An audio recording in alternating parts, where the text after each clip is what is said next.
When you run out of options and can't find solutions, when life's problems getting you down, you must always remember that prayer is the answer, and Jasher is always around. But people, He can solve any of problem all we the bring miracles to him. of the scripture, He's God Almighty, so he of all the miracles of the Holy Scripture, there is a miracle that is not recorded in the Bible. There is a miracle that was recorded in the book of Jasher, chapter 67. The enemies of righteousness, the enemies of the Israelites, did not want you to know about this miracle. But as far as I am concerned, this is the greatest miracle that have ever taken place since there was the existence of man. In the book of Jasher, chapter 67, from 11 to 19, a story is told there. Let me lay the groundwork, or let me paint the picture for you as to what is happening here. Israel was still in Egypt. All of the patriarchs of the Israel nation, Jacob, Joseph, and all of the brothers have died. There have been several pharaohs who have come in and ruled, but now there was a pharaoh who did not know Joseph and the mighty acts of Joseph in preserving Israel through the famine. This pharaoh hated the Israelites. He had already instructed the midwife to kill the Israelite boy child on their birth. The midwife that serviced the Israelite community refused because they feared the Most High. People, listen. Pharaoh had a dream, and he dreamed he was sitting on his magnificent throne, and an old man with a pair of scales approached him, and that old man bind up all of Pharaoh's wise men and princesses and all of the elite of Pharaoh empire, and he put them on one end of the scale, and he take a milk kid and he put that simple milk kid on the other end of the scale, and the milk kid weighed heavier than all of the dignitaries of Egypt. Pharaoh awoken from his dream. He summoned all of his wise men. He was disturbed at this dream.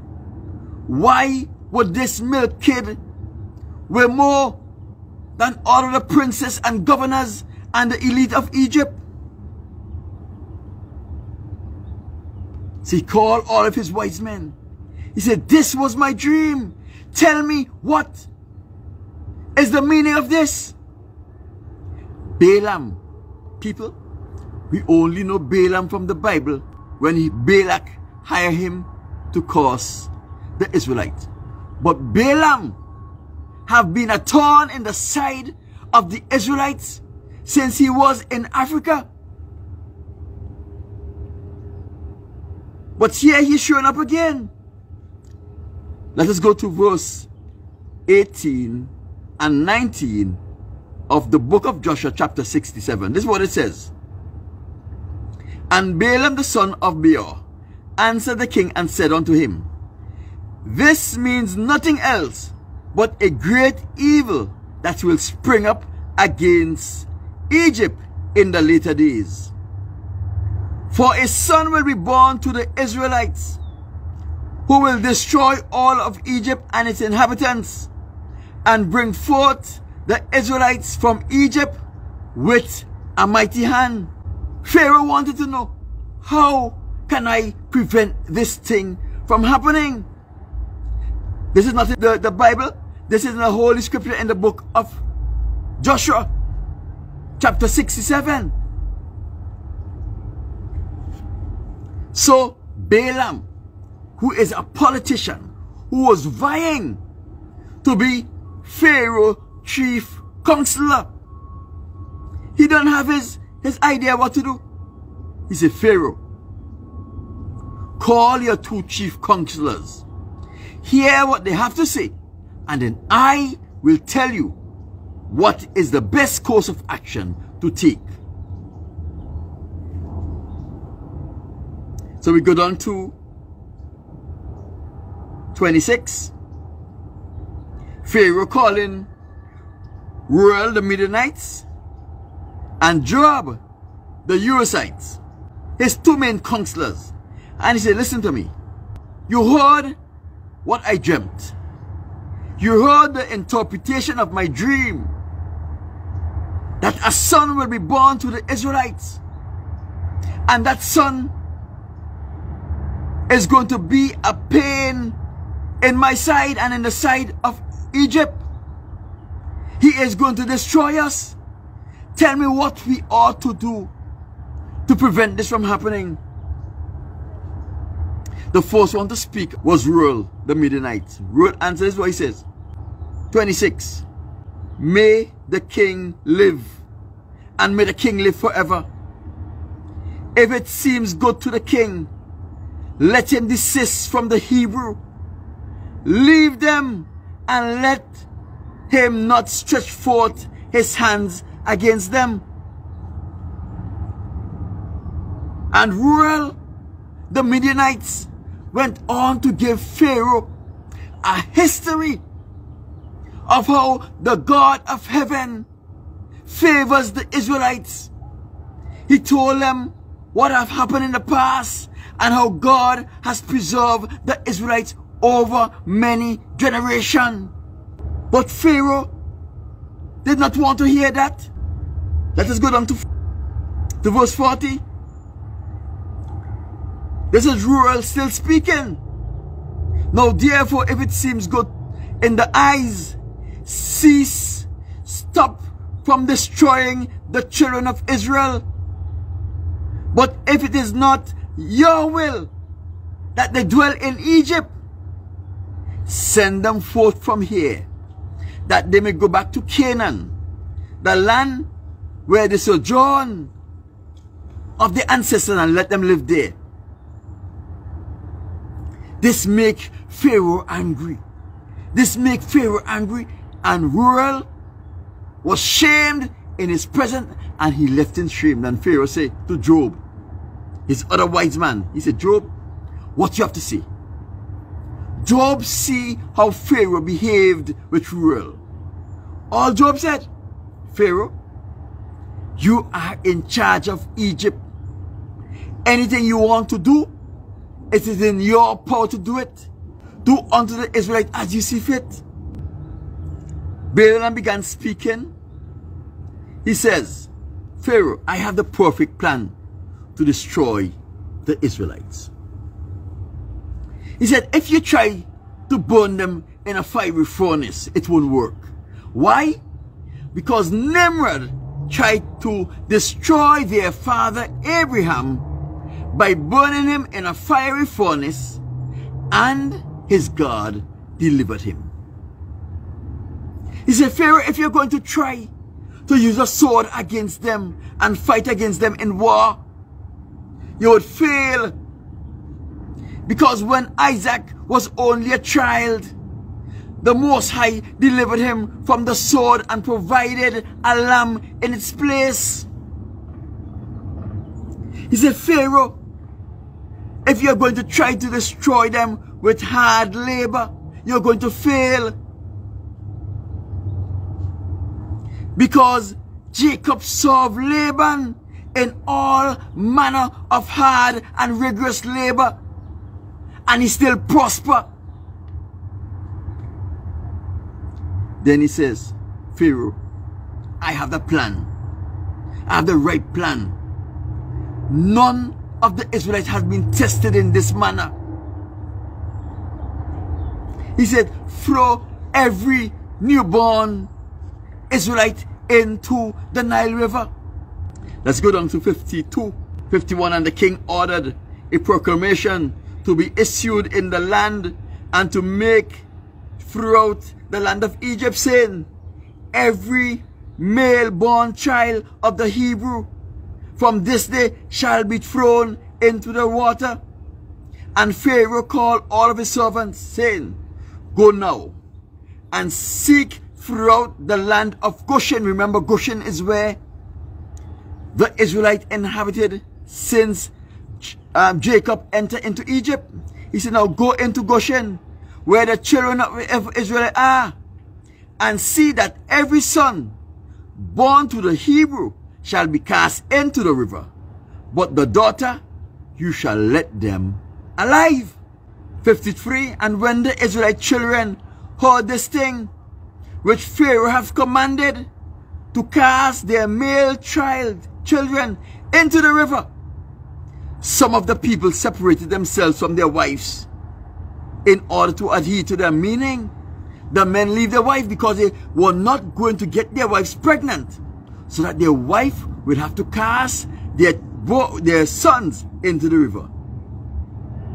Listen. And from that day forward, when the time was delivered, arrived, those women of the Israelites who remained with their husband went to the field to bring forth there, and they brought forth in the field and left their children upon the field and returned home. So this is what the Israelite women did. Instead of throwing their children into the Nile River and had their children die at their own hands, they went into the field, they gave birth in the field, and they left their children on the floor of the field and went back to their homes. People, it is better to abandon your child than to have an abortion. But they will give you permission to abort your children. But if you abandon your child, you are thrown into prison. People, the Most High, when you abandon a newborn child, the Most High will take care of that child. Don't ever kill your child in your womb, and don't ever kill your child after it has born. Don't ever raise up a hand in violence to a helpless babe that came from your womb. People, let us go down to 55. The Israelites abandoned their children in the field. They didn't throw their child in as Pharaoh instructed them. They went to the field. They gave birth to their children, and they abandoned their children in the field. Listen to what happened. 55.